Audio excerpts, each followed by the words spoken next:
Hello students. तो आज हम लोग डिस्कस करेंगे डाइजेशन ऑफ फूड। क्लियर? तो देखो, हम लोगों ने सारे सिक्रीशंस पढ़ लिए थे, सलाइवा, गैस्ट्रिक जूस, उसमें कौन कौन से कंटेंट होते हैं, सब कुछ हम लोगों ने पढ़ लिया है। अब देखो, अब खाने का डाइजेशन कैसे होगा। क्लियर? खाना कैसे डाइजेस्ट होगा, तो पहले मैं बताता हूँ, वैसे आपको समझना है। 3 साइट हमें याद रखना है जहां पे डाइजेशन होगा। फर्स्ट पॉइंट आपको याद रखना है, डाइजेशन ऑफ, ये पहले मैंने बताया हुआ है आपको, digestion of food is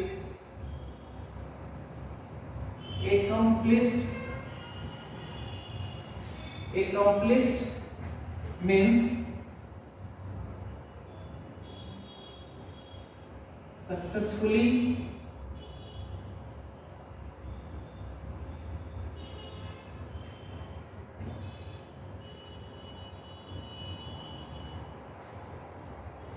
digestion of food is accomplished, और accomplished मीन्स सक्सेसफुली, मतलब अच्छी तरह से कंप्लीट हो जाना। तो फूड इज accomplished और successfully completed by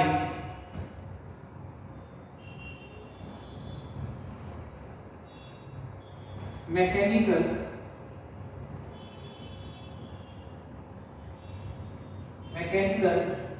and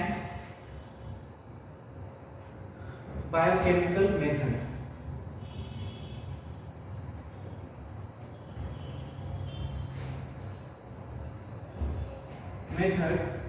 in alimentary canal. तो ये हमें पता है, पहले हमने डिस्कस किया कि डाइजेशन किस तरह से होगा, मैकेनिकल और बायोकेमिकल दोनों तरह से कंप्लीट होगा एलिमेंट्री कैनाल से। अगर मैकेनिकल होगा और बायोकेमिकल नहीं होगा तब भी डाइजेशन हम कंप्लीट नहीं करा सकते। और अगर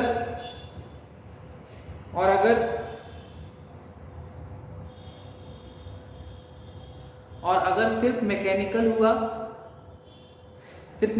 हुआ बायोकेमिकल नहीं हुआ तब भी नहीं हो पाएगा। और अगर बायोकेमिकल हुआ मैकेनिकल नहीं हो पाया तब भी डाइजेशन नहीं कंप्लीट होगा, यानी दोनों का कंप्लीट होना जरूरी है। क्लियर? तो ये बात हमें पता है, मैकेनिकल एंड बायोकेमिकल। क्लियर? अब देखो, अब डाइजेशन ऑफ फूड कैसे होगा, तो आपको क्या करना है, 3 साइट याद रखना है डाइजेशन के। Site of digestion,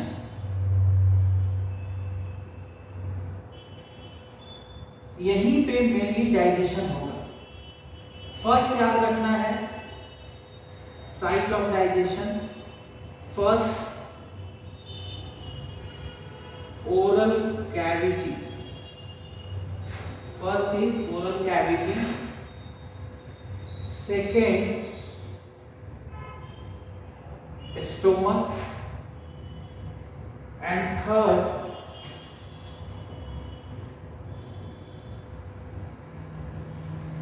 duodenum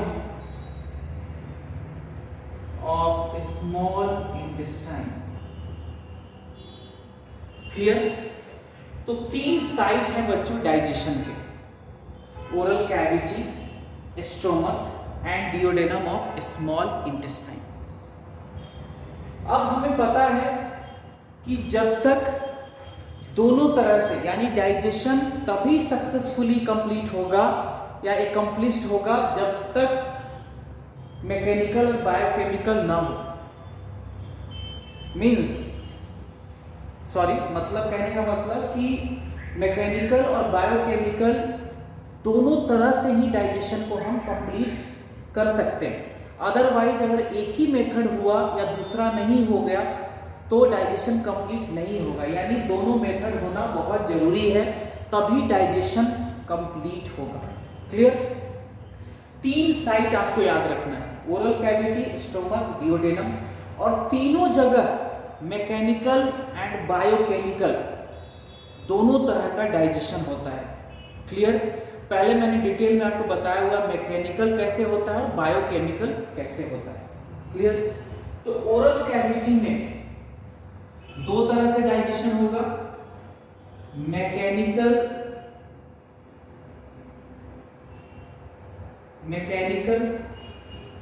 plus biochemical. Stomach में भी दोनों तरह से होगा, मैकेनिकल प्लस बायोकेमिकल, और डिओडेनम में भी मैकेनिकल प्लस बायोकेमिकल। समझ में आ गया? यानी हर जगह, क्योंकि डाइजेशन दोनों तरह से होता है, मैकेनिकल एंड बायोकेमिकल, तो दोनों तरह से होगा, नहीं तो डाइजेशन कंप्लीट नहीं होगा। एक होगा, दूसरा अगर नहीं हुआ, सिर्फ मैकेनिकल हुआ, बायोकेमिकल नहीं हुआ तो डाइजेशन कंप्लीट नहीं होगा, बायोकेमिकल हुआ, मैकेनिकल नहीं हुआ, तब भी डाइजेशन कंप्लीट नहीं होगा, यानी दोनों होंगे। तो फर्स्ट बच्चों आपको याद रखना है, साइट 3 जगह पे डाइजेशन होगा, ओरल कैविटी, स्टोमक और डिओडेनम ऑफ स्मॉल इंटेस्टाइन। और किस तरह से होगा? तो दोनों तरह से, तीनों जगह होगा, यानी तीनों जगह मैकेनिकल भी होगा, बायोकेमिकल भी होगा। अब मैकेनिकल आपको पता है, तो इसलिए मैं ज्यादा डिटेल में यहाँ नहीं डिस्कस कर रहा। अगर आपको कंफ्यूजन है तो पहला वाला वीडियो देखिए, जहां पे मैंने मैकेनिकल और बायोकेमिकल डाइजेशन बताया हुआ है। यानी ओरल कैविटी में मैकेनिकल कैसे होता है? बाय मास्टिकेशन ऑफ फूड, और इस तरह से लिख सकते हो, mastication of food by teeth. Mastication of food by teeth, ये हो गया मैकेनिकल। क्लियर? थोड़ा सा इधर लिखते हैं तो और समझ में आएगा हमें। मास्टिकेशन ऑफ फूड बाय टीथ, ये हो गया मैकेनिकल। बायोकेमिकल आपको पता है, with the help of enzyme. Chemical means यहां पे हो गया एंजाइम, बायोकेमिकल यानी जब कोई रिएक्शन कहां चल रही है, किसी केमिकल के हेल्प से जब रिएक्शन किसी लिविंग ऑर्गेनिज्म के अंदर हो रहा है, तो हमारे अंदर डाइजेशन हो रहा है, वी आर लिविंग ऑर्गेनिज्म, और यहां पे कौन करा रहा है? एंजाइम्स। तो यहां पे एंजाइम्स, क्लियर? तो बायोकेमिकल होगा, यानी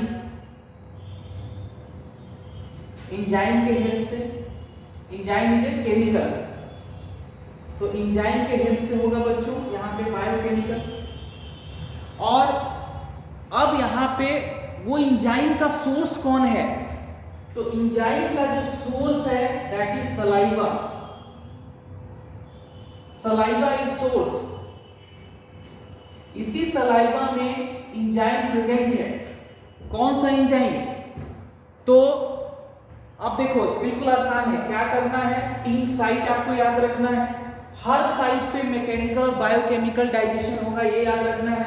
उसके बाद मैकेनिकल आपको पता है और बायोकेमिकल का मतलब एंजाइम्स से जब डाइजेशन हो, और हमें एंजाइम्स कहां से मिलेंगे? उस साइट पे कौन सा सिक्रीशन है? तो ओरल कैविटी में हमें पता है सलाइवा।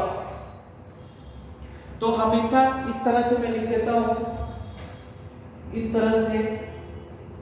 यहां पे बायोकेमिकल डाइजेशन कैसे होगा? टायलिन या सलाइवरी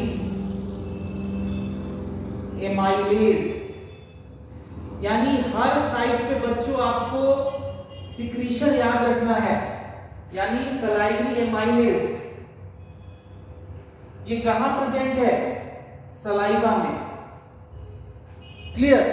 यानी आपको यहां पे सलाइवा में कौन सा एंजाइम होगा और वो किस पे एक्ट करता है ये पता करना पड़ेगा।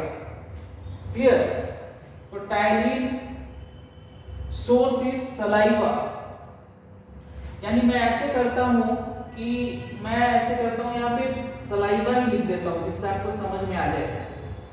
तो बायोकेमिकल में एंजाइम्स के हेल्प से डाइजेशन होगा, यानी आपको यहाँ पे सिक्रीशन के बारे में सोचना है।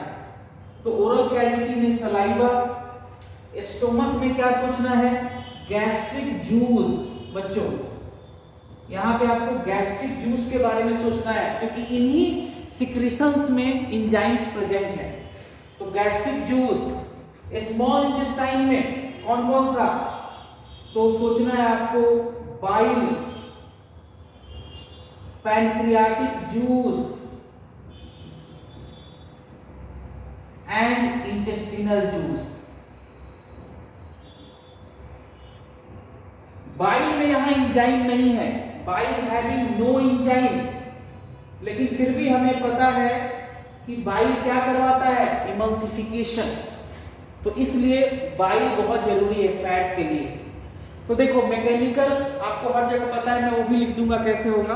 बायोकेमिकल के लिए आपको सिक्रीशन याद करना है। ओरल कैविटी में क्या सिक्रीशन है, तो सलाइवा। सलाइवा में कौन सा एंजाइम है, तो टायलिन या सलाइवरी एमाइलेज।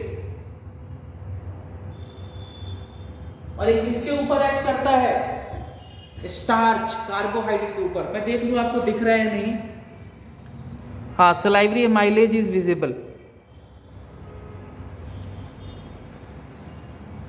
अब देखो स्टोमक में मैकेनिकल कैसे होता है, चर्निंग मूवमेंट। चर्निंग मूवमेंट होता है यहां पे, चर्निंग मूवमेंट ऑफ मस्कुलर वाल। चर्निंग मतलब जैसे आपने घर में देखा होगा, कभी कभी हम मक्खन निकालते हैं या किसी चीज को मिक्स करते हैं ब्लेंडर से, ठीक है ना।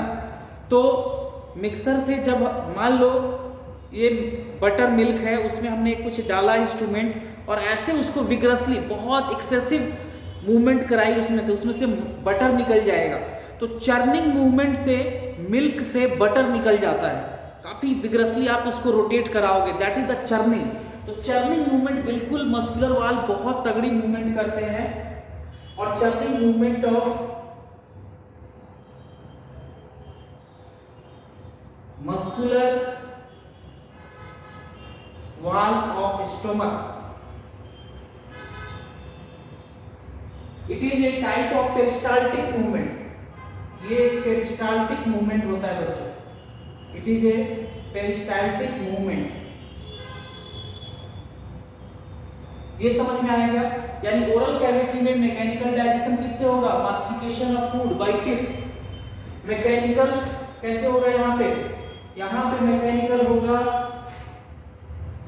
चर्निंग मूवमेंट से। और बायोकेमिकल कैसे होगा, गैस्ट्रिक जूस में सारे एंजाइम आपको याद रखने पड़ेंगे। तो गैस्ट्रिक जूस में कौन कौन सा एंजाइम है, पहले पेप्सिनोजन है, ये सारा इनएक्टिव फॉर्म में है, यानी इसको एक्टिव में कन्वर्ट करना पड़ेगा। पेप्सिनोजन, प्रोरेनिन एंड लाइपेज, ये आपको याद है। तो ये सारे एंजाइम यहां प्रेजेंट है। स्मॉल इंटेस्टाइन में के डियोडेनम में यहां पे कौन कौन से मैकेनिकल और बायोकेमिकल दोनों होगा। मैकेनिकल यहाँ पे कैसे होगा, एनसीईआरटी लिख रही है वेरियस इनवॉलंटरी मस्कुलर मूवमेंट। बहुत सारे इनवॉलंटरी मूवमेंट्स होते हैं यहाँ पे, एनसीईआरटी पढ़ोगे लिखा हुआ है स्मॉल इंटेस्टाइन में, various involuntary muscular movements. Various क्या क्या होगा, तो यहाँ पे एक तो हम लोगों ने पढ़ा था बच्चों सिगमेंटेशन, एक है segmentation, that is back and froth. ऐसे ऐसे फूड मूव करता है, बैक एंड फ्रॉथ, इधर इधर ऐसे ऐसे, that is the back and froth movement, that is called segmentation. और दूसरा यहाँ भी पेरिस्टाल्टिक मूवमेंट होता है, इंटेस्टिनल वाल भी मस्कुलर है, वहां भी हम लोगों ने पढ़ा था हर जगह मस्कुलैरिस है, हर जगह। स्टोमक में तो एक एक्स्ट्रा लेयर है, इसलिए यहाँ तगड़ी मूवमेंट होती है, बहुत तेज मूवमेंट होता है यहाँ peristaltic movement, that is churning movement. तो यहाँ पे एक मूवमेंट होता है सिगमेंटेशन और दूसरा है पेरिस्टाल्टिक मूवमेंट। पेरिस्टाल्टिक में बस ऐसे ऐसे मूव किया जाएगा, मतलब पेरिस्टाल्टिक का ही एक टाइप है सिगमेंटेशन। जब ऐसे ऐसे होगा तो इसको peristaltic segmentation, it is a type of peristaltic movement segmentation. Back and froth, जैसे पेंडुलम घूमता है इस तरह से जब मूवमेंट होगा फूड का और उससे डाइजेशन हो, पेरिस्टाल्टिक में पूरा इस तरह से मूव कराया जाएगा। तो segmentation is a type of peristaltic movement, ये भी मस्कुलर मूवमेंट ही है, कंफ्यूज नहीं होना। बैक एंड फ्रॉथ, जैसे पेंडुलम मूव करता है ना, that is back and froth. और बायोकेमिकल में 3 कंपोनेंट आपको याद रखना है, bile, pancreatic juice and intestinal juice. Clear, समझ में आया? तो 3 साइट आपको जानना है और तीनों साइड पे याद रखना है। मैकेनिकल और बायोकेमिकल दोनों तरह से होगा। मैकेनिकल आपको हर जगह पता है, बायोकेमिकल में आपको उस साइट पे कौन सा सिक्रीशन सिक्रीट होता है ये याद रखना है। जैसे ओरल कैविटी में सलाइवरी ग्लैंड अपने डक्ट के थ्रू सलाइवा सिक्रीट कर देते हैं, तो सलाइवा याद रखना आपको। बायोकेमिकल में गैस्ट्रिक जूस वहाँ पे सिक्रीट होता है, उसमें कौन कौन से एंजाइम है वो सोचना है आपको। और डिओडेनम में सिगमेंटेशन और पेरिस्टाल्टिक मूवमेंट से डाइजेशन होता है मैकेनिकल। बायोकेमिकल किससे होता है, तो हम लोगों ने ऑलरेडी डक्ट सिस्टम में पढ़ा था कैसे बाइल और pancreatic juice hepato pancreatic duct के हेल्प से पहुंच जाते हैं डिओडेनम के अंदर। और इंटेस्टिनल जूस इंटेस्टिनल ग्लैंड से आ जाएगा, जिसको सक्कस इंट्रिकस बोलते हैं इंटेस्टिनल जूस को। और अब इनमें आपको एंजाइम्स के बारे में सोचना है। क्लियर? थोड़ा सा मैं आपको आइडिया दूं, यहाँ पे जितने भी एमाइलेज होगा, मान लो एमाइलेजेस, ये एंजाइम है सपोज करो, ये एमाइलेजेस एंजाइम और देयर एक्शन ऑन किस पे ये एक्ट करेगा, तो एमाइलेजेस हमेशा याद रखना एक्ट करेंगे कार्बोहाइड्रेट पर। क्लियर? कार्बोहाइड्रेट यानी स्टार्च, उस पे एमाइलेजेस स्टार्च पे एक्ट करते हैं। फिर जो लाइपेजेस हैं, क्लियर, वो एक्ट करते हैं किसके ऊपर, फैट या लिपिड्स। फिर याद रखना जो प्रोटियोलाइटिक एंजाइम्स हैं, प्रोटीलाइटिक एंजाइम्स या इनको प्रोटीएजेस भी बोलते हैं, they act on proteins. Clear? फिर कुछ न्यूक्लियसेस हैं जैसे डीएनएस और आरएनएस, ये एक्ट करता है डीएनए के ऊपर, ये एक्ट करेगा आरएनए के ऊपर। समझ में आ गया? तो इस तरह से ये एंजाइम्स होते हैं। जहां भी एमाइलेजेस मतलब सलाइवरी एमाइलेज किसके ऊपर, कार्बोहाइड्रेट यानी स्टार्च। पैनक्रियाटिक लाइपेज किसके ऊपर, फैट या लिपिड्स के ऊपर। इंटेस्टिनल लाइपेज किसके ऊपर, फैट के या लिपिड के ऊपर। प्रोटीलाइटिक एंजाइम्स या प्रोटीएजेस ये प्रोटीन्स के ऊपर एक्ट करते हैं, जैसे पेप्सिन, रेनिन, ट्रिप्सिन, टाइमोट्रिप्सिन, कार्बोक्सीपेप्टिडेज, ये जितने हैं सारे प्रोटियोलाइटिक एंजाइम हैं। न्यूक्लियसेस डीएनएस पे, आरएनएस पे एक्ट करते हैं। डीएनए और आरएनए पे एक्ट करते हैं। तो इस तरह से थोड़ा सा एंजाइम किस पे एक्ट कर रहा है ये आपको सोचना होगा। उसके नाम से थोड़ा सा कट रहा है बच्चों, ऐसे आपको समझ में आ जाएगा। एमाइलेजेस एक्ट ऑन कार्बोहाइड्रेट, थोड़ा सा कट रहा है ये, कार्बोहाइड्रेट और स्टार्च, तो ये याद रखना है किसके ऊपर। थोड़ा सा इधर लिख देता हूं मैं, थोड़ा सा ये कट रहा है।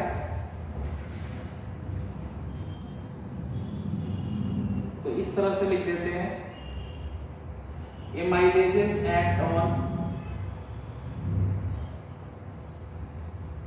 कार्बोहाइड्रेट यानी स्टार्च, लाइपेजेस लिपिड्स या फैट्स। समझ में आया? तो इस तरह से आपको ध्यान रखना है।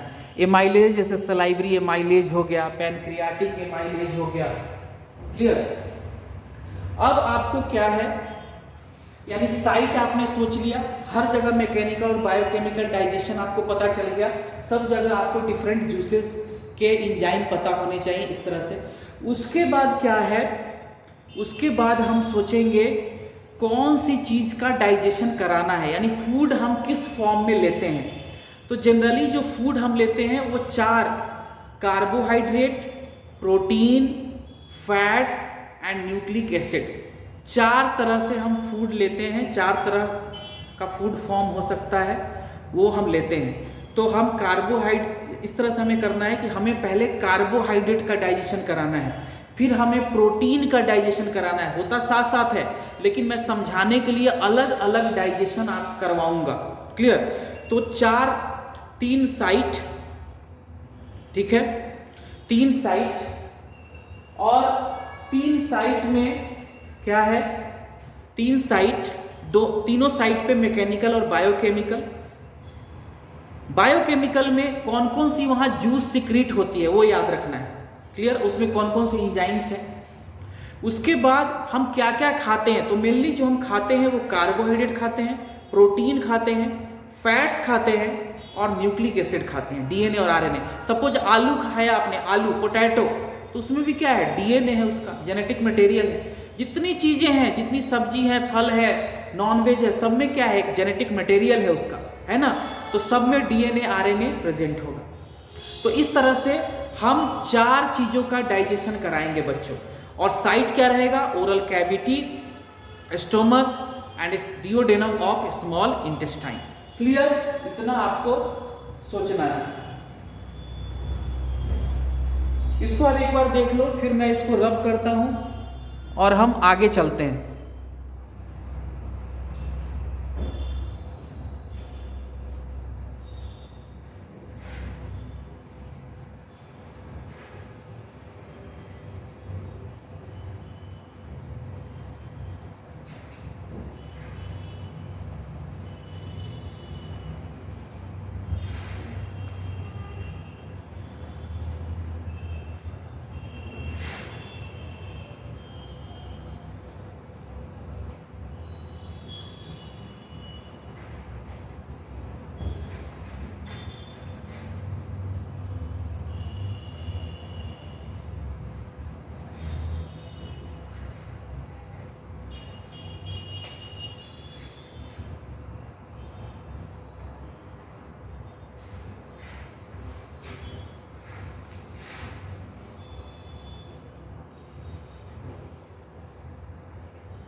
देखो, फर्स्ट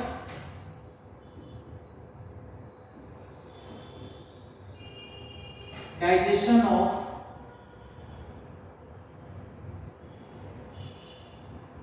कार्बोहाइड्रेट। ये जो कार्बोहाइड्रेट होता है, ये होता है बच्चों स्टार्च के फॉर्म में। पहला जो साइट है हमारा, first site, that is oral cavity. Oral cavity है। Clear? Oral cavity perform 2 function. NCERT पढ़ोगे, नोट लिखा हुआ है, 2 फंक्शन, परफॉर्म 2 फंक्शन। 1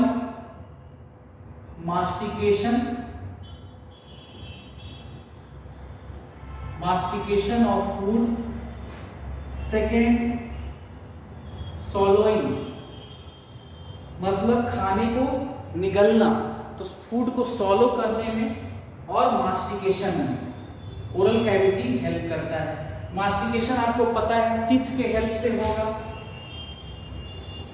टीथ है, उसमें टंग भी फूड को इधर से ला कर टीथ के पास रखता है, उससे मिक्सिंग होती रहती है।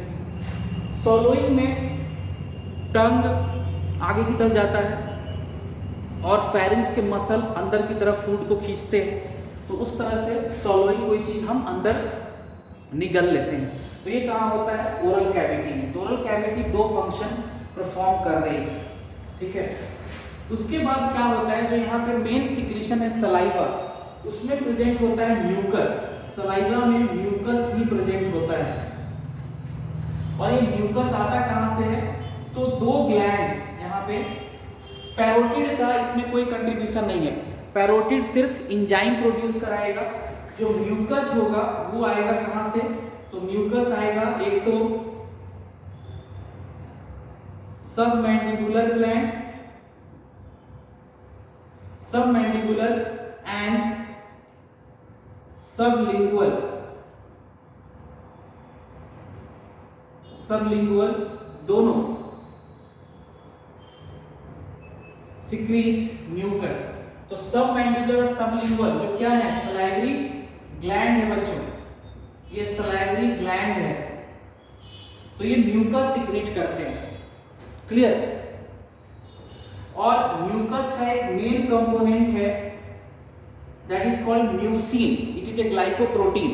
तो उसके हेल्प से क्या होगा? म्यूकस का एक म्यूसिन होता है, ये भी याद रखना। Mucin is a glycoprotein. Glycoprotein, glyco means carbohydrate plus protein. Glyco means carbohydrate, protein means protein, मतलब एक कार्बोहाइड्रेट और प्रोटीन का बना होता है म्यूसिन।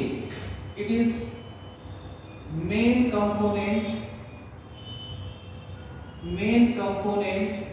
Of mucus. तो म्यूसिन क्या है? एक ग्लाइकोप्रोटीन है। ग्लाइकोप्रोटीन का मतलब उसमें दो कंपोनेंट से बना होता है, वो कार्बोहाइड्रेट से प्लस प्रोटीन से। और ये कहाँ प्रेजेंट होगा? इस म्यूकस में। यही एडहेरिंग प्रॉपर्टी देता है म्यूकस को। एडहेरिंग, म्यूकस क्या होता है? चिपचिपा सा, फूड को चिपचिपा बनाएगा। तो mucus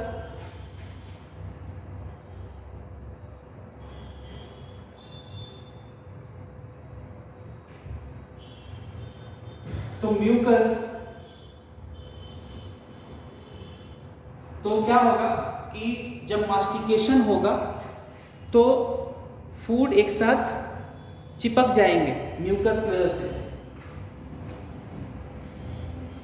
mucus of saliva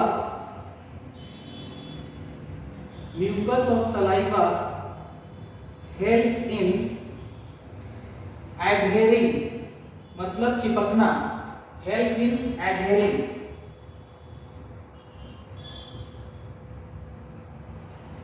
Mucus of saliva help in adhering of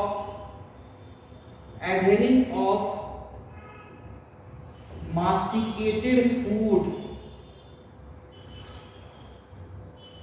Mucus of saliva help in adhering of masticated food.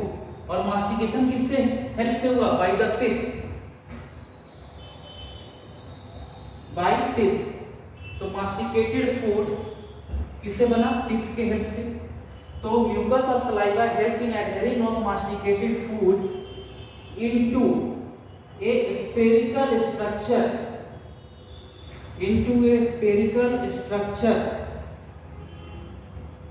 Called as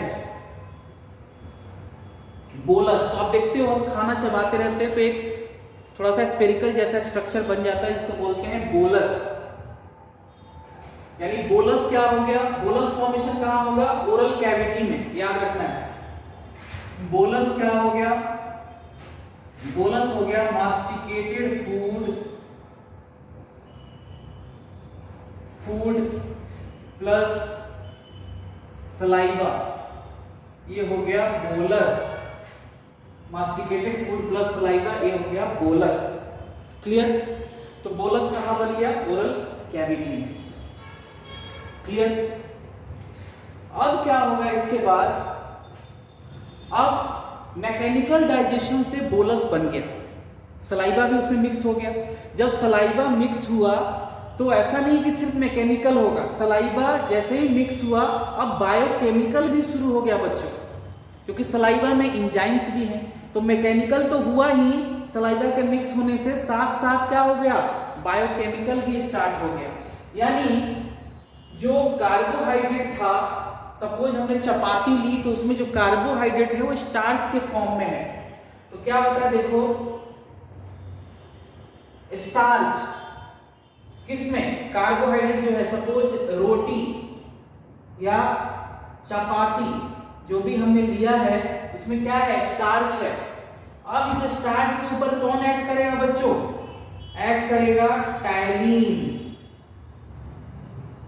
ptyalin add करता है, इसका ऑप्टिमम पीएच कितना है, 6.8, और इस टाइलिन को एक्टिवेट करता है एक ion, that is chloride ion.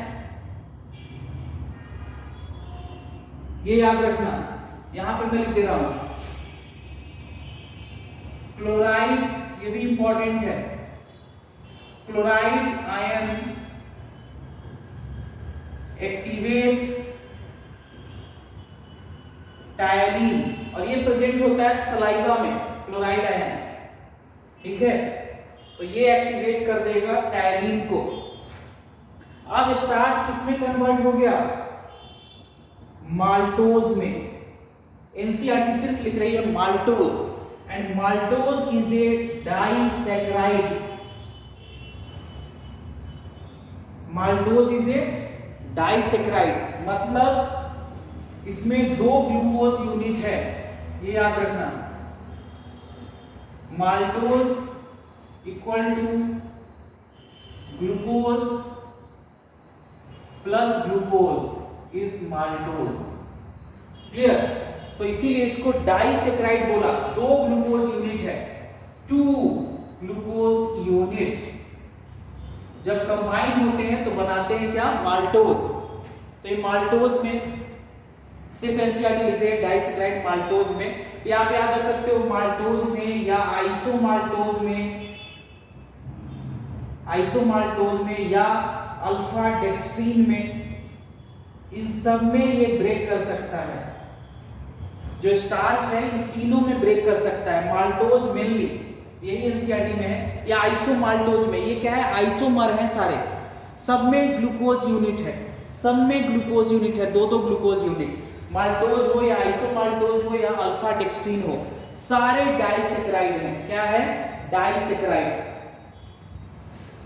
Clear. तो इस तरह से ओरल कैविटी में इतना डाइजेशन हो गया बच्चों।